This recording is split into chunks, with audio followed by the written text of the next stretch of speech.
नमस्कार, एक बार फिर से मैं आप सभी के सामने उपस्थित हूँ बेहद महत्वपूर्ण टॉपिक के साथ। और ये उत्तर प्रदेश, पूरे उत्तर प्रदेश के निवासियों के लिए बहुत बड़ी खबर है, क्योंकि घरौनी को लेकर के अभी तक उसका कानूनी स्टेटस क्या है ये क्लियर नहीं था। और फाइनली सरकार ने अब घरौनी कानून बना दिया है और अब जिसके जिसके पास भी घरौनी है अपने घर की, वो अब आधिकारिक दस्तावेज है, उसको कानूनी स्टेटस मिलेगा और आप अपने घरौनी का इस्तेमाल करके अब ऋण भी ले सकते हैं। ये बहुत बड़ा बदलाव किया गया है यूपी में। तो चलिए इसी को डिटेल में जान लेते हैं। मेरा नाम है प्राची मिश्रा और आप सभी का बहुत बहुत स्वागत है संस्कृति आईएएस पर। और आप मुझे यूपी में कहां से देख रहे हैं जरूर बताइएगा। तो फाइनली घरौनी कानून इस विधानसभा सत्र में पास कर दिया गया है इन उत्तर प्रदेश। उत्तर प्रदेश विधानसभा ने वर्ष 2025 में उत्तर प्रदेश ग्रामीण आबादी विधेयक 2025 पारित किया है। ठीक है, और इससे अब क्या होगा, जो मध्यम से ग्रामीण क्षेत्रों में आबादी भूमि पर बने घर थे और उसका स्वामित्व अभिलेख जिसके पास घरौनी था, वो अब कानूनी मान्यता है उनकी। तो घरौनी अब जिसके जिसके पास है वही उस पर्टिकुलर एरिया घर का मालिक होगा। ठीक है, ये अब पूरी तरीके से क्लियर कर दिया है, क्योंकि पहले घरौनी को लेकर के बहुत विवाद होते थे, बहुत चक्कर काटने पड़ते थे तहसीलों में। तो अब ऐसा कुछ नहीं करना होगा। ये विधेयक केंद्र सरकार की प्रधानमंत्री स्वामित्व योजना के तहत तैयार घरौनियों को वैधानिक दर्जा भी देता है। घरौनी कानून क्या हो जाता है जिसको लेकर के इतना बड़ा ऐतिहासिक निर्णय आया है। तो घरौनी ग्रामीण क्षेत्रों में आबादी भूमि पर स्थित आवासीय संपत्तियों के स्वामित्व का कानूनी दस्तावेज है। ये कृषि भूमि की खतौनी की तरह कार्य करेगा। ड्रोन सर्वेक्षण, जीआईएस मैपिंग के माध्यम से प्रत्येक घर की पहले विशिष्ट पहचान होगी, उसका क्षेत्रफल डिसाइड किया जाएगा, स्वामी का नाम होगा, रेखा चित्र और स्थानिक विवरण उसमें शामिल रहेगा। आगे आ जाते हैं, विधेयक लाने की आवश्यकता क्यों पड़ी। तो अब तक घरौनी केवल एक प्रशासनिक दस्तावेज माना जाता था। ये कानूनी मान्य रूप है या नहीं है, वैधानिक है या नहीं है, इसको लेकर के इसका स्टेटस क्लियर नहीं था कि भैया ये किस तरीके से काम करता है। लेकिन अब स्टेटस पूरी तरह से क्लियर है, क्योंकि इसके कारण आपका नामांतरण और संशोधन में बहुत ज्यादा कठिनाई आ रही थी लोगों को। ना वो आपका नामांतरण करवा पा रहे थे, ना कोई संशोधन हो रहा था, बैंक ऋण उनको मिलता नहीं था घरौनी के नाम पे, संपत्ति विवाद बहुत ज्यादा बढ़ गए थे। ये घरौनी, इसीलिए मैंने बताया कि बहुत सारे अब संपत्ति विवाद खत्म हो जाएंगे इससे।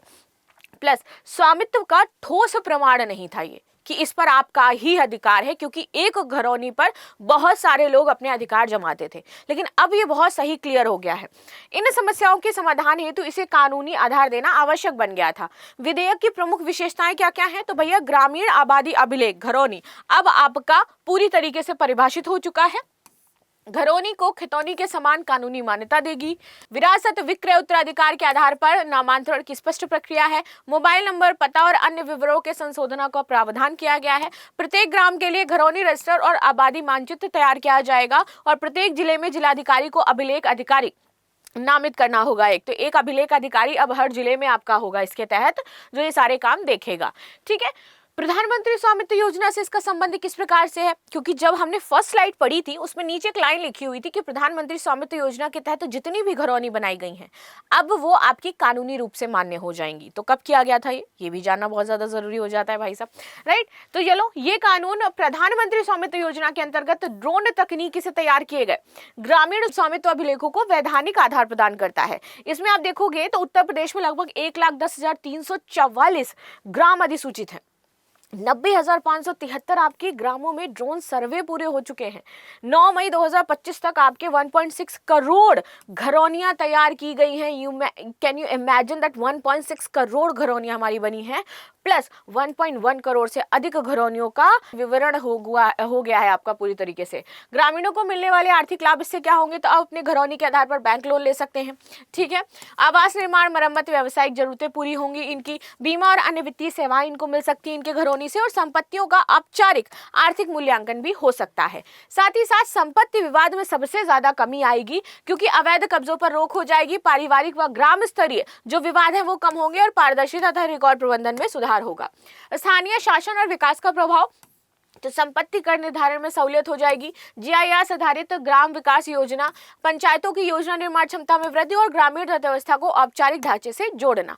प्रधानमंत्री स्वामित्व योजना, तो ये जो योजना थी हमारी, ये ग्रामीण भारत में आबादी भूमि पर स्थित घरों के स्वामित्व प्रमाण पत्र प्रदान करने से संबंधित थी कि आपकी जो भी यहाँ पे आपने घर बनाया है तो वो अब आपका क्षेत्र है। शुरुआत हुआ था 24 अप्रैल 2020 को। पंचायती राज मंत्रालय इसमें काम कर रहा है। सर्वे ऑफ इंडिया इसकी क्रियान्वयन एजेंसी है। तकनीकी थी ड्रोन सर्वे और जीआईएस सर्वे। उद्देश्य था कि ग्रामीण आवासीय संपत्तियों को स्पष्ट स्वामित्व अभिलेखन मिले, ग्रामीणों को कानूनी और आर्थिक सुरक्षा मिले, संपत्ति विवाद कम हो, वित्तीय समावेशन को बढ़ावा मिले, ग्राम स्तर पर योजनाबद्ध विकास हमारा सशक्त हो। लाभ क्या है? घरौनी के आधार पर बैंक लोन सुविधा, बीमा, क्रेडिट और अन्य वित्तीय सेवाओं तक पहुंच, अवैध कब्जों और सीमा विवादों में कमी, संपत्ति कर निर्धारण और ग्राम पंचायतों के विकास को बेहतर करना। भारत में भूमि से संबंधित प्रमुख कानून कौन कौन से, इस पर बात करते हैं। पहला है भूमि अधिग्रहण पुनर्वास पुनर्स्थापन अधिनियम 2013। ये करता क्या है? ये करता है सार्वजनिक प्रयोग हेतु जो भी भूमि अधिग्रहण है तो उसमें मुआवजा, सहमति और पुनर्निर्वास सुनिश्चित करना। तीसरा बहुत ज्यादा जरूरी है, भारतीय पंजीकरण अधिनियम 1908। ये क्या करता है? भूमि और संपत्ति से जुड़े जो दस्तावेज है उसका पंजीकरण का कानूनी अधिकार है। भाई कहीं तुमने जमीन ली है तो भाई डॉक्यूमेंट होता है ना, बनता है पूरा, तो उसका कानूनी अधिकार है। राज्य भूमि राजस्व कानून भूमि अभिलेख, लागत, स्वामित्व और प्रशासन का नियमन करता है। खतौनी ये आपके कृषि भूमि के स्वामित्व के बारे में बताता है कि खतौनी तुम्हारे पास है मतलब ये खेत तुम्हारा है।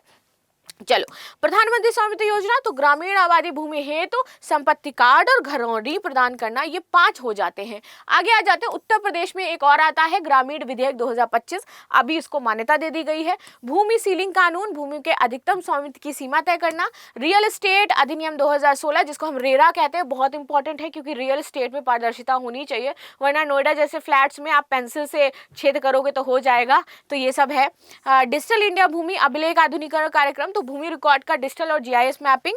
नगर नियोजन और विकास नियम भूमि उपयोग, जोनिंग और नियोजित शहरी विकास। लास्ट में क्वेश्चन है उत्तर प्रदेश ग्रामीण आबादी विधेयक 2025 का मुख्य उद्देश्य क्या है? तो जरूर बताइएगा। इसमें 4 ऑप्शन आपको दिए गए हैं, इसका आंसर क्या है कमेंट बॉक्स में बताइए, और इस घरौनी से कितना फायदा होने वाला है ये भी जरूर बताइएगा। तो मिलते हैं नेक्स्ट क्लास में, तब तक के लिए धन्यवाद। लाइक शेयर सब्सक्राइब करना बिल्कुल भी ना भूलें and thank you so much.